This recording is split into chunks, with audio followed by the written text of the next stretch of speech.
Hello friends, welcome to universe classes. स्वागत है आपका आज यूनिवर्स क्लासेस में। तो इस वीडियो में हम बात करेंगे सीटेट के लिए ईबीएस यानी कि पर्यावरण के प्रैक्टिस सेट की। जैसा कि आप देख पा रहे होंगे 6 बजे सीडीपी, उसके बाद जो है 10 बजे ईबीएस और फिर 4 बजे हिंदी और फिर जो है ऐसे करके आप शेड्यूल देख सकते हैं। आपको कम्युनिटी में उसका टाइम टेबल मिल जाएगा। चलिए शुरुआत करते हैं। आज पहला सेशन है और काफ़ी महत्वपूर्ण क्वेश्चन है। जिस तरह से सीटेट में आते हैं कंसेप्ट के साथ साथ जो फैक्चुअल होते हैं उसके साथ साथ जो है जो पेडागॉजी होते हैं वहाँ से भी क्वेश्चन लिए गए हैं। चलिए शुरुआत करते हैं आज के सेशन की। उससे पहले आपसे रिक्वेस्ट है, यदि आपने सब्सक्राइब नहीं किया अभी तक तो सब्सक्राइब कर लीजिए। लेते हैं पहला क्वेश्चन। पर्यावरण अध्ययन की प्रकृति निम्नलिखित का समर्थन नहीं करती है। किसका समर्थन नहीं करती है? आइए देखते हैं कौन सा हो जाएगा। पर्यावरण अध्ययन की प्रकृति निम्नलिखित का समर्थन नहीं करती। बच्चे कम गलतियाँ करें, बच्चों को करके सीखने का अवसर मिले, बच्चे बहुत से प्रश्न पूछें, या फिर चौथा है बच्चों को खोज करने के लिए पर्याप्त स्थान मिले। तो इनमें से किसका समर्थन नहीं करता है पर्यावरण अध्ययन? यानी कि बच्चे कम गलतियाँ करें। ऐसा एक्सपर्ट नहीं कहता है कि बच्चे कम गलतियाँ करें। जब तक बच्चे गलती नहीं करेंगे तब तक बच्चे सीखेंगे नहीं। तो क्या होगा? ये ऑप्शन नंबर 1 करेक्ट हो जाएगा। बाकी बच्चों को करके सीखने का अवसर मिले जिससे कि बच्चे सीखेंगे, बच्चे बहुत से प्रश्न पूछ सकते हैं, और चौथा है बच्चों को खोज करने के लिए पर्याप्त स्थान मिले, यानी कि चौथा। तो तीन के तीनों सही हैं। बाकी जो एक गलत था वो मैंने बता दिया, पहला वाला गलत है। अगला क्वेश्चन लेते हैं।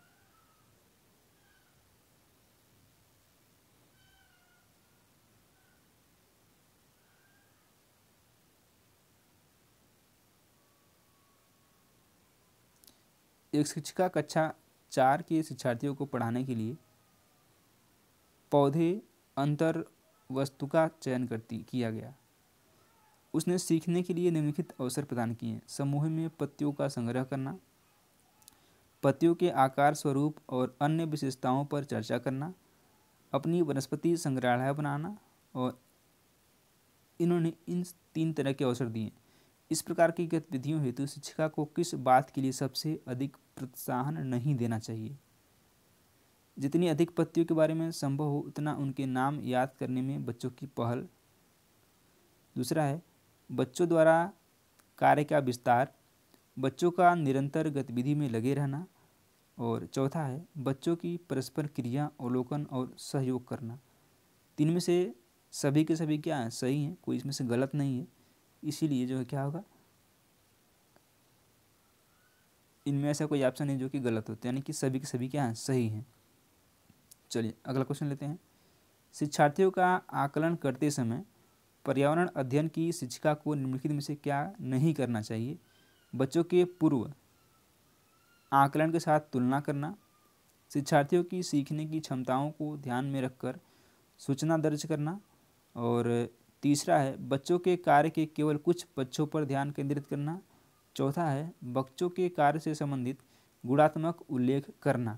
तो पहला वाला भी सही है, तीसरा वाला भी, दूसरा भी सही है, चौथा भी सही, लेकिन तीसरा वाला सही नहीं है, और यही आपका आंसर है, option number 3 correct.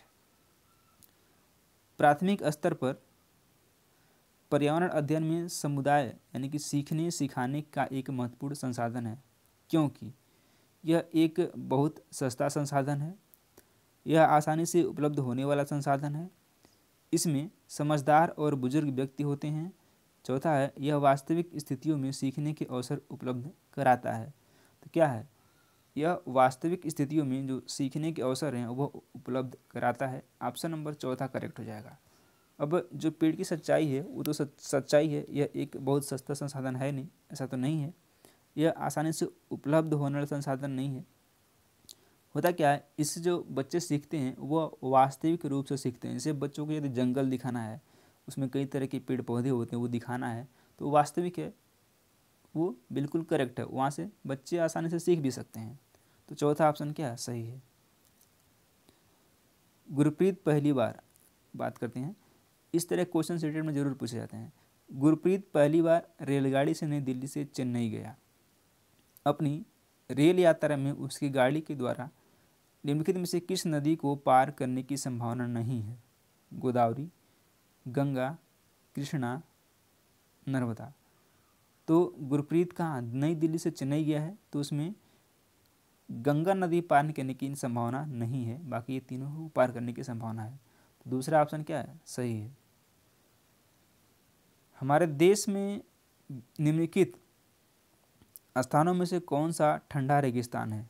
Jaisalmer, Ladakh, Meghalaya या फिर दार्जिलिंग। तो लद्दाख जो है क्या है, ये एक ठंडा रेगिस्तान है, यानी कि बी वाला दूसरा ऑप्शन क्या है, करेक्ट हो जाएगा। अगला क्वेश्चन लेते हैं। कक्षा 4 की पर्यावरण अध्ययन की पाठ्य पुस्तक का एक पाठ उसी से ठंडा उसी से गर्म डॉक्टर जाकिर हुसैन द्वारा लिखी गई एक कहानी है। उन्होंने बच्चों के लिए ऐसी कई कहानियाँ लिखी हैं। अपनी मृत्यु के समय वे थे भारत के मुख्य न्यायाधीश, भारत के उपराष्ट्रपति, भारत के राष्ट्रपति या फिर भारत के प्रधानमंत्री। तो क्या थे वो, भारत के राष्ट्रपति थे। तीसरा ऑप्शन क्या है, करेक्ट हो जाएगा। खाद्य संरक्षण के लिए निम्नलिखित में से कौन सा जोड़ा ठीक नहीं है?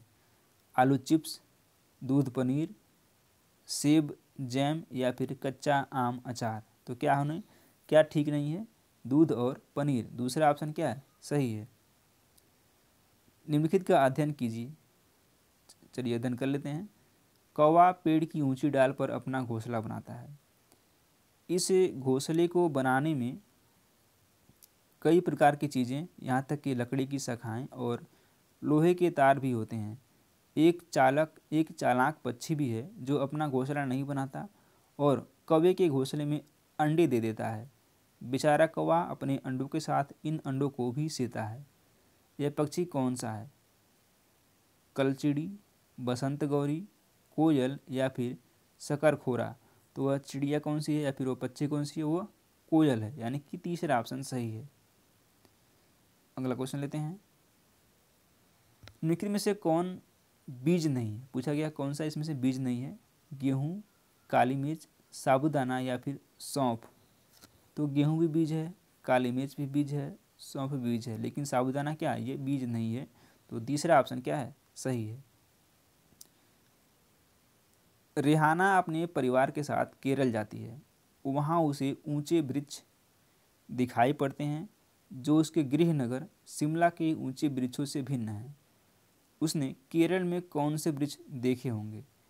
नारियल, सेब, लीची या फिर चीड़। तो उसने नारियल के पेड़ देखे होंगे। पहला ऑप्शन क्या है, सही है। नारियल के पेड़ ही ऊंचे ऊंचे होते हैं, खास करके केरल उधर में। बच्चों के द्वारा सब्जी बाजार से इकट्ठी की गई निम्नलिखित सामग्री में से उन्हें पहचानिए जिनके भीतर बीज होते हैं। आलू, टमाटर, नाशपाती, चीकू, भिंडी, करेला, प्याज, खीरा। इनमें से किसके अंदर बीज होते हैं उसको पहचानना था। टमाटर, नाशपाती और चीकू। टमाटर, नाशपाती, चीकू, भिंडी, खीरा। टमाटर, नाशपाती, चीकू, भिंडी, करेला, खीरा। तो सबसे ज़्यादा संभावना है कि इन सभी के अंदर हो बीज। टमाटर के अंदर होगा, नाशपाती, चीकू, भिंडी, करेला और खीरा। तो तीसरा ऑप्शन क्या है, सही है, बड़ी धूमधाम से। अगला क्वेश्चन लेते हैं।